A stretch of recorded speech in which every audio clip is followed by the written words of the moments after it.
संघर्ष करत असताना त्या ठिकाणी इंग्रजांनी गोविंदराव खाडे यांचा मुलगा कृष्णाजी हा त्या युद्धामध्ये युद्ध करत असताना धारातीर्थ पडला आणि गोविंदराव खाडे रामजी खाडे हे तिथून चोंडेच्या घाटात जाऊन लपाले आणि मग त्या ठिकाणी गोविंदराव खाडे रामजी भांगरे यांना जिवंत पकडल्या गेला आणि तोच निरोप त्या रुक्मिणीला बारीला तुकाराम नावाचा गडी त्याच्या जवळ पोहोच झाला आणि मग मात्र ती रुक्मिणी एखाद्या प्रौर वाघिणी सारखी चवतळली आणि चवतळल्यानंतर ती घोड्यावर बसली आणि घोड्यावर बसून ती त्या पाभारखिंडीच्या दिशेला निघून गेली.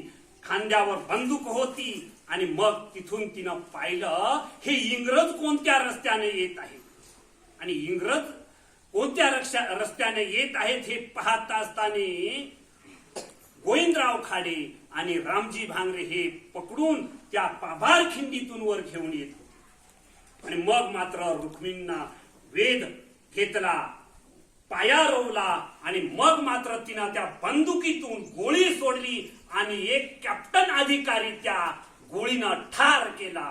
परंतु त्याच ठिकाणी गिलगार्डर साहेब त्यांनी चांगल चौकशी केली आणि मग पाहिलं त्यांनी पण तो वेद रोखून आणि त्या रुक्मिणीच्या वरणी गोळी सोडली आणि ती रुक्मिणी त्या ठिकाणी धारातीर्थ पडली.